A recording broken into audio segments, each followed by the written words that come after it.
Pemirsa Indonesia Junai Forum, terima kasih Anda tetap bersama kami. Kita lanjutkan bincang kita ke Pak Rektor. Pak Rektor, ada solusi nggak Pak Rektor yang bisa ditawarkan atau yang bisa dilakukan oleh masyarakat saat ini? Halo. Halo Pak Rektor. Ya, ya Mas Imam. Ya memang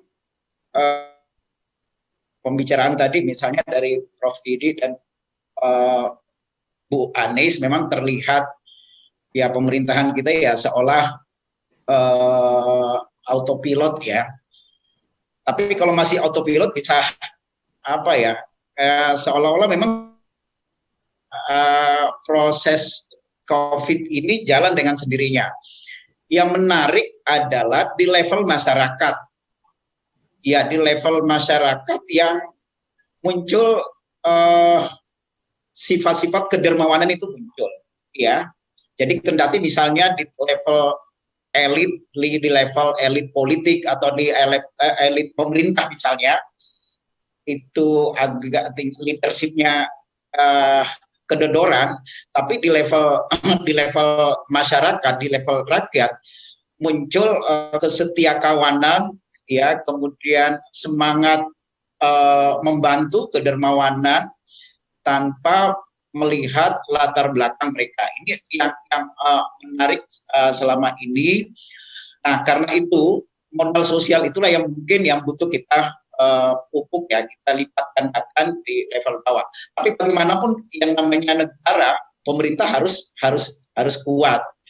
Jadi saya setuju ke Prof. Didi dengan Prof. Bu Anies kalau terus-menerus kita melakukan kritikan ya kepada pemerintah, jangan sampai mereka terlena, tidak memberikan solusi bagi pengembangan bangsa kita ini. Saya kira itu. Ya. Bu Anies, ya. Sebagai Dewan, apa yang bisa dilakukan, Bu? Selain pemerintah kan yang sudah susah ya, apa bahasa Betawinya bisa agak tambeng, tidak banyak PR yang dia lakukan. Terus apalagi yang masih bisa kita lakukan? Ya, kalau DPR kan memang punya fungsi. Dia punya 3 fungsi. Ada fungsi pengawasan, fungsi legislasi, dan fungsi anggaran. Dan ketiganya ini rasanya gitu ya, kalau yang mengikuti di 11 gitu ya, PKS itu yang paling cerewet gitu ya, mengingatkan karena memang komposisinya memang oposisi ya, PKS. Tapi bukan karena oposisi kami bersuara.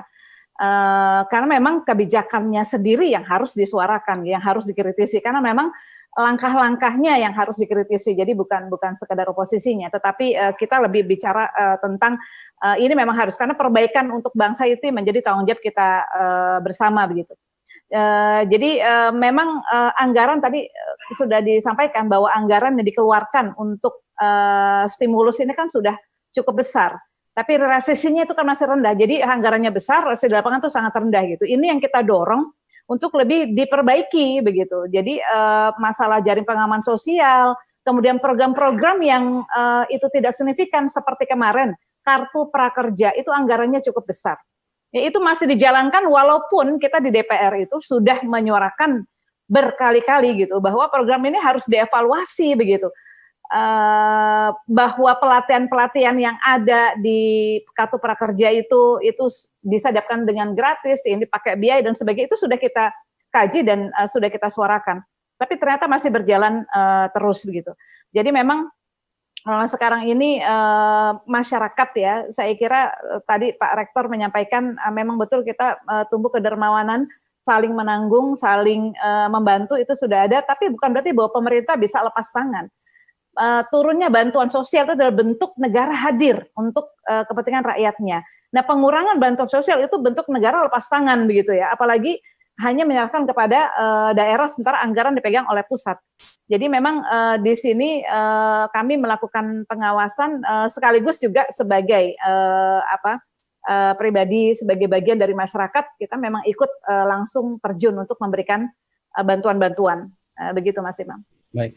Prof. Didi, apa yang dilakukan oleh masyarakat ini apa udah mencukupin nggak untuk menghadapi resesi ini?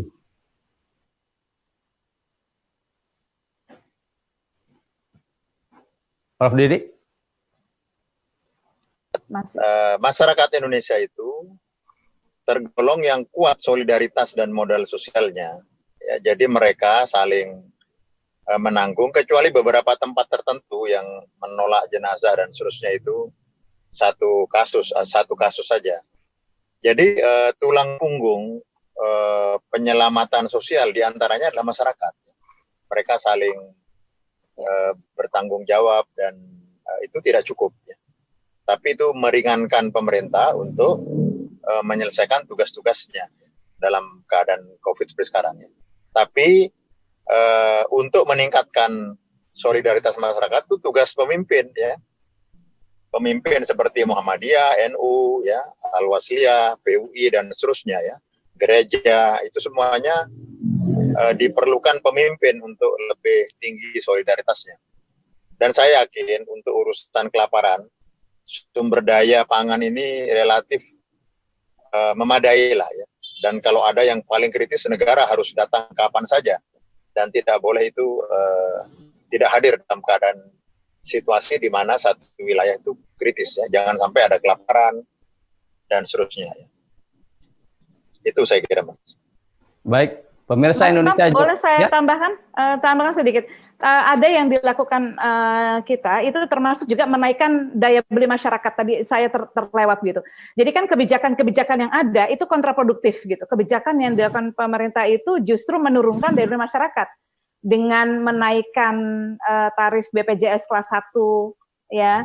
Kemudian ada tarif BBM juga naik. Kemudian kemarin ada lonjakan, walaupun ditolak gitu ya. Enggak, kita nggak naik tarif listrik, tapi kenyataannya masyarakat termasuk saya juga merasakan listrik itu naik. Kemudian subsidi LPG tabung 3 bulan itu artinya kebijakan terakhir Tapera kemarin gitu, di mana mau dipotong ASN itu mulai 2021 sebesar 2,5%.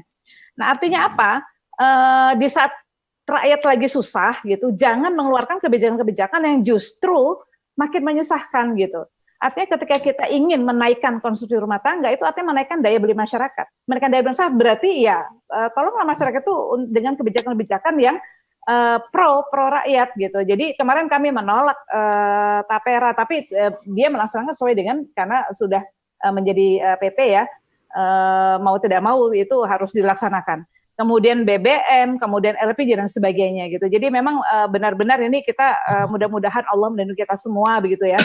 Kalau kami di DPR terutama fraksi PKS itu mungkin paling cerewet mengingatkan soal seperti ini.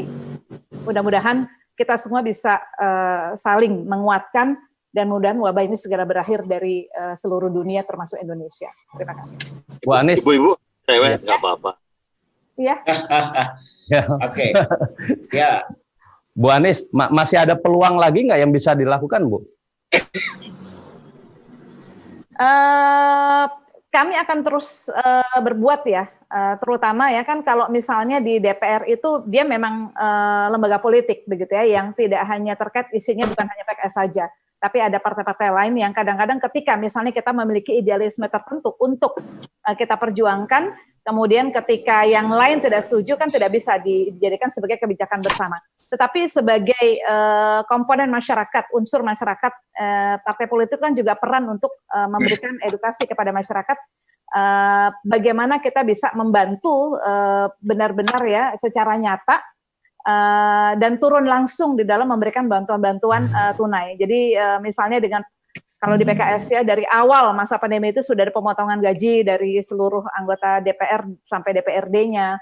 Kemudian kita secara diminta juga untuk turun ke masyarakat ya untuk memberikan apa-apa yang termasuk rumah sakit begitu.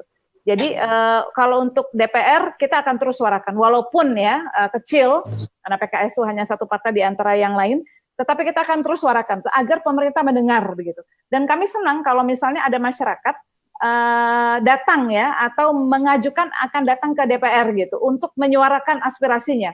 Itu kita senang karena apa? DPR supaya mendengar, fraksi-fraksi lain supaya mendengar bahwa ini loh ada beberapa yang juga datang di DPR untuk menyuarakan aspirasinya. Itu biasanya kalau seperti itu anggota DPR akan mendengar. Jadi kita minta masyarakat juga lebih aktif mengawasi DPR, gitu ya. Kalau ada hal-hal yang suarakan saja, dan kalau perlu datangi saja DPR-nya atau fraksinya gitu untuk menyampaikan aspirasi agar DPR bekerja dengan lebih serius gitu di dalam mengawasi pemerintah. Ya. Baik, Bu Anies. Pemirsa Indonesia Jurnalis Forum, tetap bersama kami di segmen berikutnya. Saya tuh berharap misalnya Ormas, ya, Muhammadiyah, NU, gitu ya, dari kalangan agama, ya, dari Katolik, dari Protestan, dari semua agama itu tokoh-tokohnya diundang ke istana, kita dialog, ya, dialog. Kemudian juga tokoh-tokoh masyarakat yang selama ini kritis itu kita undang ke istana, kita dialog, atau mungkin di tempat yang netral lah, di tempat yang netral untuk melakukan dialog nasional.